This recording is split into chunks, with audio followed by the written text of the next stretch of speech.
Salut, c'est Cyril, je te rejoins à nouveau pour te parler de livres. On va parler aujourd'hui plus particulièrement d'un intellectuel, en tout cas d'un auteur, et on va parler de René Barjavel. Alors tu l'as vu, je t'ai présenté sur cette chaîne en fin 2022 et le dernier livre en début 2023, 4 livres de René Barjavel. Donc c'est La Nuit des Temps, Le Grand Secret, Ravage et La Tempête. Et en fait, de ces 4 livres, je ne vais pas te faire un résumé parce que je l'ai déjà fait dans des vidéos. Je te mettrai les liens d'ailleurs de ces vidéos dans la barre d'infos pour que tu puisses aller voir l'histoire qu'il y a dans ces 4 livres et les problématiques qui sont levées dans ces 4 livres d'une manière plus longue que ce que je vais faire ici. Mais ce que je voulais faire ici, c'est tout simplement en fait vous parler de la pensée de Barjavel après avoir lu 4 de ses livres. Alors Barjavel, c'est quelqu'un qui est assez, qui est assez décrié. C'est un penseur que l'on dit misogyne, que l'on dit sexiste. Et ça, c'est plus particulièrement les jeunes lecteurs, vous savez, la jeunesse qui est influencée par la pensée woke et qui nous explique que Barjavel, c'est quelqu'un qui est un misogyne, notamment parce que dans Ravage, il postule de l'effondrement de la civilisation et que si la civilisation s'effondre, les femmes vont retourner au foyer, s'occuper des enfants, s'occuper de la nourriture et s'occuper du foyer, et que les hommes, eux, qui ont une force physique plus importante, vont s'occuper du champ et de la sécurité des fermes dans lesquelles ils vivront. Et de cela, évidemment, nos féministes actuelles qui ne voient pas plus loin que le bout de leur nez, pensent que Barjavel souhaite cela et que Barjavel est un misogyne, un vieux réac misogyne de son époque. Bonjour à tous et à toutes, c'est Cordélia, j'espère que vous allez bien et aujourd'hui j'ai le plaisir de vous parler d'un vieux roman de SF, Ravage de René Barjavel. Mon avis sur Ravage. Il faut savoir que c'est un bouquin qui m'a vraiment marqué étant ado et que j'ai adoré pour le côté science-fiction, découvrir comment René Barjavel voyait le futur, parce qu'il faut savoir que le bouquin il est quand même sorti en 1943 de mémoire. Du coup il imaginait un futur dans 100 ans qui est assez bizarre et qui, avec notre regard de nous, personnes de 2016, au final c'est assez marrant. Personnellement, j'adore les récits de survie dans des mondes en ruine où tout fout le camp et les personnages sont complètement livrés à eux-mêmes. Néanmoins, il faut quand même savoir qu'il y a des gros soucis dans ce bouquin, qui est notamment lié à la période, donc Seconde Guerre mondiale, Pétain, tout ça. Puisque bon, racisme et sexisme font partie intégrante de l'histoire et sont absolument pas remis en question au cours du bouquin. Le traitement des femmes est absolument abominable. En gros, on les renvoie à leurs conditions de mère comme si elles ne pouvaient pas être autre chose. Et la morale de l'histoire, c'est le retour au patriarcat, le retour à la nature, à la famille, au cœur de tout, des idées très de Pétain, quoi.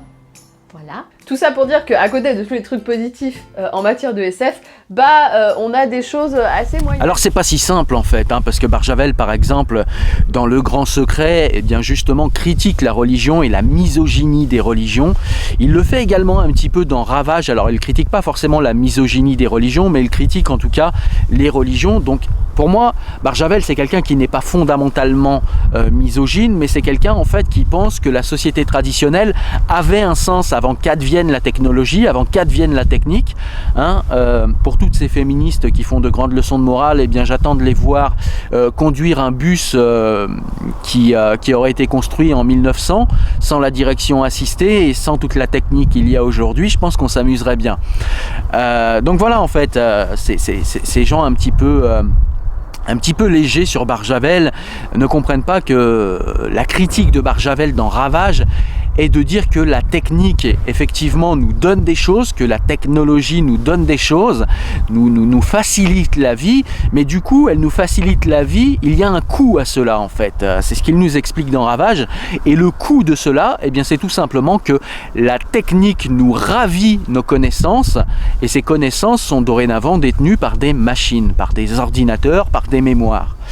Par exemple, les savoirs que nous ravit la technologie, c'est savoir comment aller chercher de l'eau, comment filtrer de l'eau, comment comment faire de la nourriture, comment faire pousser nos fruits et légumes. Tout ça est maintenant fait dans des espèces de grandes fermes-usines et en l'occurrence dans Ravage, dans le livre, eh bien, tout ça est fait directement dans des usines industrielles, c'est-à-dire que eh bien, les fruits et légumes ne sont même plus produits dans la terre. Et il nous dit en gros, la critique de Ravage, c'est tout simplement de nous dire que si on va trop loin avec la technologie et si on va trop en avant avec la technologie, eh bien, la technologie risque de nous voler tous nos savoirs et si jamais elle s'effondre, ça nous rend très dépendants en fait de la technologie parce que si jamais elle s'effondre, eh bien nous n'aurons plus les savoirs impérieux pour notre survie, c'est-à-dire faire pousser nos fruits et nos légumes et faire du pain, enfin bref ces choses-là. Et puis le fait que nous vivions avec la technique et la technologie nous donne beaucoup de confort, mais du coup ça nous rend faibles parce que eh bien, le corps est ainsi fait qu'il a besoin qu'on l'utilise, qu'on le frotte à la vie de la terre et qu'on le frotte à la difficulté eh bien, pour s'endurcir, pour s'affermir et pour devenir de plus en plus fort. Et donc eh bien, moins nous avons de relations avec la terre et moins nous avons à lutter et plus nous sommes rendus faibles. Et voilà, c'est ce danger qu'essaye de mettre en avant dans Ravage eh bien, René Barjavel. Et donc il a une critique en fait de la technologie qui est déclinée dans chacun de ses livres. Dans le grand secret, eh bien, par exemple, la problématique qui est levée, c'est tout simplement de nous dire que si un jour on découvrait l'immortalité, eh bien, il y a des impensés en fait autour de l'immortalité. Parce que si nous découvrons l'immortalité, et imaginons, comme c'est le cas dans son livre, que l'immortalité soit un virus que l'on découvre, eh bien, dans ce cas-là, eh bien, l'immortalité va se répandre sur toute la Terre. Et si cette immortalité en fait touche tout le monde, les végétaux, les êtres humains, les insectes, les animaux, eh bien il va y avoir une population qui va être très dense sur la planète à un point tel que eh bien il y aura des guerres parce que nous n'aurons pas assez de place, il y aura des tensions sur les ressources et donc du coup il y aura des guerres qui vont mener à des exterminations partout sur Terre et peut-être à l'extermination de l'humanité, que ce soit par l'humanité elle-même ou que ce soit par des animaux parce que eh bien il y a des insectes qui se reproduisent plus vite que les êtres humains et si jamais eh bien tous étaient immortels, imaginez-vous les araignées qui font des milliers de bébés d'un coup, eh bien imaginez-vous si toutes ces araignées devenaient immortelles, ce serait tout de suite, enfin en tout cas au bout de quelques années, ce serait invivable en fait sur la planète. Si la civilisation continue à marcher comme elle le fait, elle va se casser la gueule. J'en suis toujours intimement persuadé. La civilisation court à sa perte. C'est le cri d'alarme de René Barjavel, un auteur renommé pour ses romans d'anticipation et de science-fiction. En 1971, il estimait avec gravité que la vérité première, la vérité la plus grave, et malheureusement le fait le plus difficile à combattre, que le malheur de l'humanité, c'est d'être trop nombreuse. Selon Barjavel, la surpopulation, en plus de provoquer de terribles famines, entraînera un mal encore plus grave, la pollution. Dans 20 ans ou dans 25 ans, nous risquons de voir ceux qui seront encore là, de voir les hommes crever, comme on voit aujourd'hui les poissons crever quand une rivière est polluée. C'est ça qui attend l'humanité. Crever de trop de pollution et de trop de technologie. Car depuis ses premiers écrits dans les années 1940, René Barjavel dénonce l'interconnexion croissante de nos sociétés. Imaginez ce qui se passe si tout à coup l'énergie s'arrête. C'est l'écroulement, c'est le commencement de la décomposition. C'est comme un corps où le sang ne circule plus. Une vision apocalyptique de l'avenir, même si Barjavel veut rester malgré tout optimiste.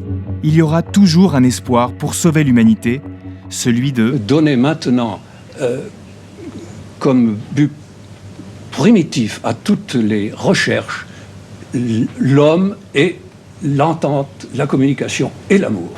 René Barjavel meurt en 1985. Ses thèmes de prédilection restent plus que jamais d'actualité, à l'heure où les questions écologiques et technologiques occupent le centre du débat. Et puis dans les autres livres, par exemple dans La Tempête, eh bien, il nous met en garde contre le fait que eh bien, nous avons un petit peu au fond de nous-mêmes cette espèce d'intuition qu'on nous colle dans le cerveau depuis qu'on est enfant, que si un jour on arrivait à éteindre toutes les guerres dans le monde, eh bien, l'humanité vivrait d'une façon apaisée et que tous nos problèmes disparaîtraient. Sauf que si on vit sans guerre, ça veut dire encore une fois que l'humanité va grandir au niveau démographique de manière exponentielle et que, eh bien, du coup, vu que les êtres humains n'auront plus trop à lutter pour vivre et qu'ils n'auront plus d'ennemis dans le monde, eh bien la seule chose qui pourra être intéressant pour eux, c'est tout simplement de se divertir et de consommer.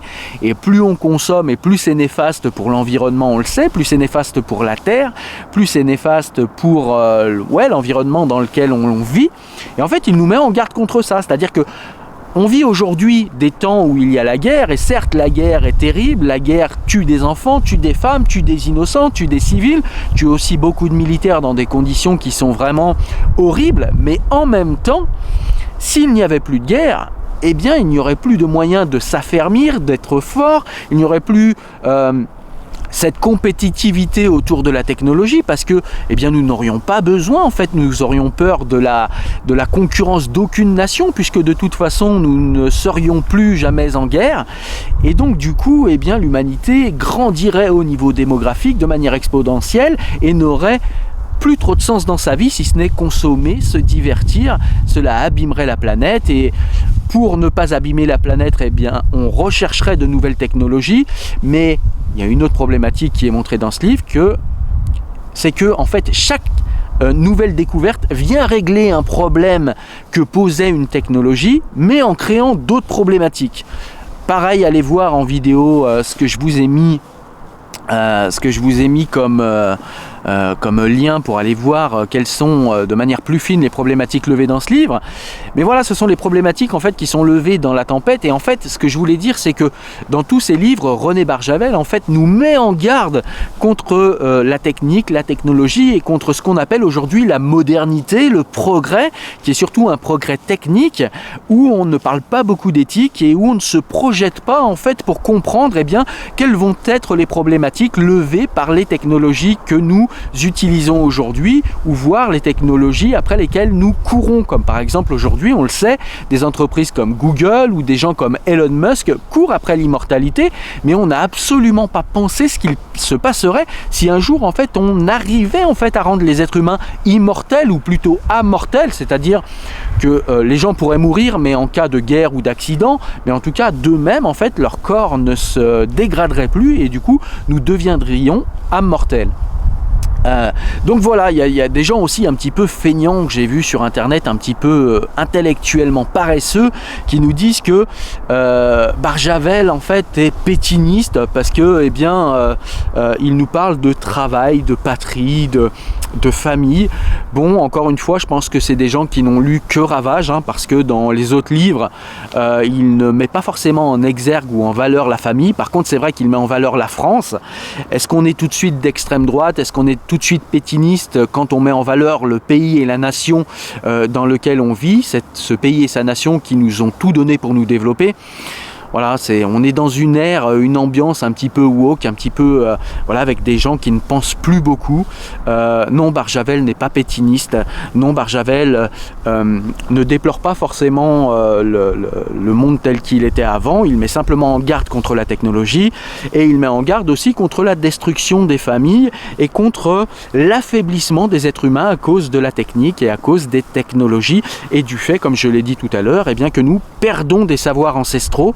Nous perdons des savoirs traditionnels qui sont pour nous quand même des savoirs qui sont impératifs pour notre survie si un jour la technologie venait à s'effondrer pour X ou Y raison.